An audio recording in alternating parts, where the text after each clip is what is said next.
RMC, Apolline Matin. 8h50, face à Canteloup. Tous les jours, l'info revisitée par Nicolas Canteloup. Annie Genevard, mon invitée ce matin, la vraie, est restée avec nous. Rebonjour Annie Genevard. Bonjour. José Bové, tiens, est là pour lui dire un petit mot. Oui, tout à fait. Nous avons, je salue Annie Genevard, parce qu'à la France, nous avons des problèmes. Nous avons le Mercosur avec le souligne aux Union européenne. Pour tout partir de notre opinion, parce que la crise agricole en colère, production des œufs, mais il n'y a pas que pour dans une tonne de lisier et du fumier à partir de lisier de porc. Oui, bien sûr, on comprend bien. Oui, parlons de la nématose bovine également. Vous pensez qu'il y a d'autres solutions que l'abattage, monsieur Bové ? Mais bien sûr, pour l'abattage, il y a d'autres solutions. Des boutons, il y a des crèmes exfoliantes gays de Nivea, sérum Vitalif de L'Oréal avec des pommades anti-cernes de rétinol actif de Biactol, adolescent, pour les boutons, on appuie, ça chic, bon appétit, monsieur, l'ami du petit déjeuner et les méricorés. Merci José Bové.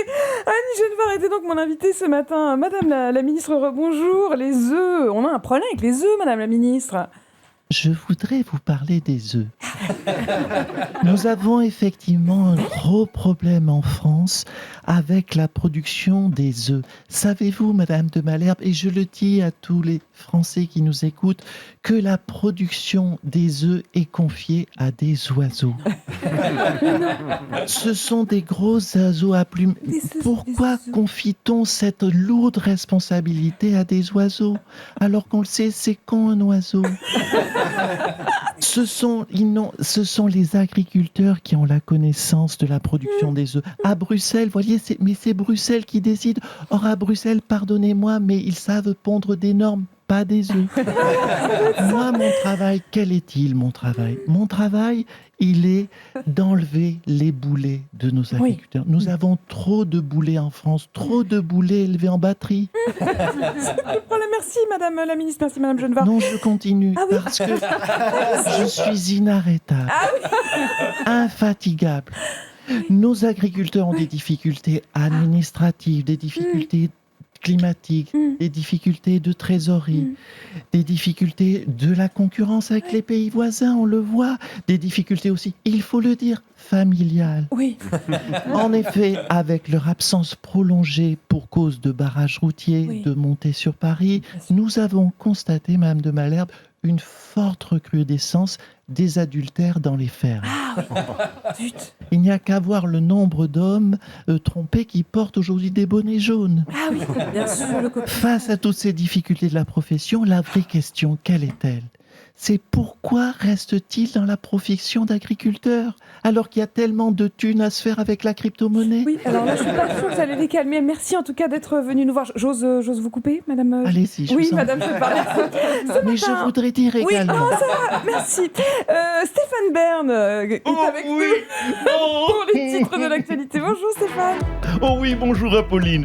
Bonjour Madame Genevard. Vous êtes restée, vous êtes formidable. Écoutez, en cette matinée où nous parlons agriculture, je suis la personne qu'il vous faut. Les paysans, ça me connaît. Mes ancêtres en avaient plein. Ils avaient tout un gueux de troupeau.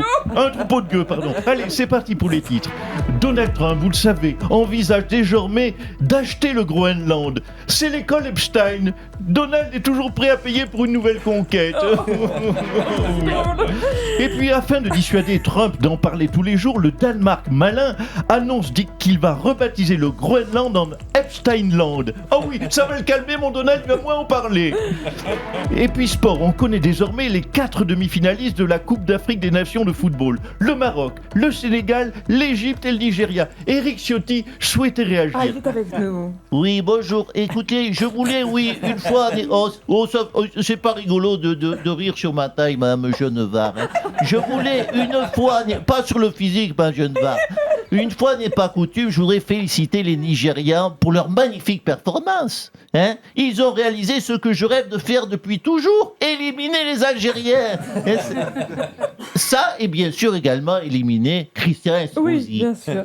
Merci beaucoup, merci Monsieur Ciotti et merci à Stéphane Bern. On parle toujours d'agriculture. Pour calmer la colère des éleveurs, la ministre de l'Agriculture a donc annoncé que le quota du nombre de loups abattus augmentera de 10% afin de protéger les moutons. Laurent Wauquiez voulait réagir. Bonjour Laurent Wauquiez. Oui, bonjour madame. Bonjour Annie Genevard. qui je vois s'essuie les lunettes, s'essuie les larmes sous ses lunettes, ça veut dire que je la fais beaucoup rire.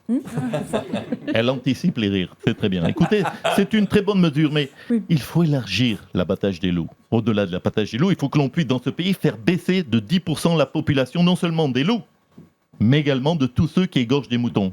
Et le plus vite possible avant le ramadan. Oh, et cette décision, elle fait bondir les écologistes aussi d'ailleurs. Mais on s'en fout des écologistes. Hein. Qu'est-ce qu'ils vont faire les écologistes? Bloquer les rues de Paris avec leurs vélos cargo et leurs trottinettes, c'est ça? Organiser le blocage des grands axes parisiens en jouant au molki sur les Champs-Élysées, c'est ça? Hein. Vider leurs petites toilettes sèches devant le ministère de l'Agriculture, hein? Vous pensez que c'est ça qui va arrêter Annie Genevard et le gouvernement? Non. De toute façon, le temps que les écolos finissent de bruncher, avec un avocado toast à 32 € et un kombucha qui pue à 11 €, croyez-moi, la loi sera passée. Et bien heureusement. Merci Laurent Wauquiez. Il est presque 9h, bientôt l'heure des grandes gueules. Quel est le programme aujourd'hui, Alain Marchal? Bonjour Apolline. Aujourd'hui, dans les GG, nous recevrons Daniel. Daniel de Porquerolles nous apportera son regard sur les manifestations en Iran, puisqu'il fait partie des rares qui ont eu le courage de regarder en version originale sous-titrée, un film iranien. Et puis, politique, quelles conséquences en cas de nouvelle dissolution de l'Assemblée nationale? Nous en parlerons avec Tiffany, qui est prothésiste ongulaire à Beauvais, et qui justement utilise elle-même au quotidien du dissolvant.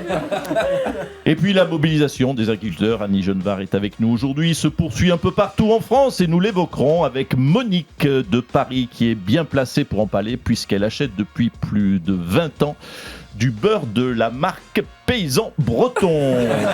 Voyez, les meilleurs experts sont dans les grandes gueules.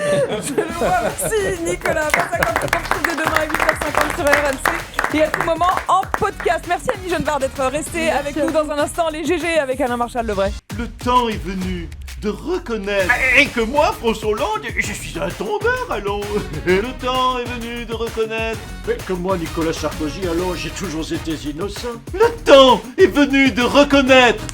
Pourquoi c'est trop théâtral, chérie? Que moi, Zinedine, pardon, mais j'attends la place de Didier. Que moi, Jean-Luc Mélenchon, tout le monde le sait. Moi, c'est la République, c'est moi. Pour moi, Philippe de Villiers, Vincent Bolloré, c'est à la fois le mécène et le messie. Et que moi aussi, Goulet, ça fait quand même 8 ans que j'attends que les téléphones sonnent. Hein. Que comme chaque année, c'est quand même un scandale que moi, qui a Mbappé, j'ai toujours pas reçu le ballon d'or. Que moi, François Bayrou, j'avais raison depuis le début. Tout est de la faute que moi, Marine Le Pen, je suis plus doué pour l'élevage de chats que pour les débats du second tour. Que pour moi, Didier Deschamps, c'est bientôt fini, mais pour lui, ça y est, ça a déjà commencé. Le temps est venu de se retrouver du lundi au vendredi à 8h50 sur RMC.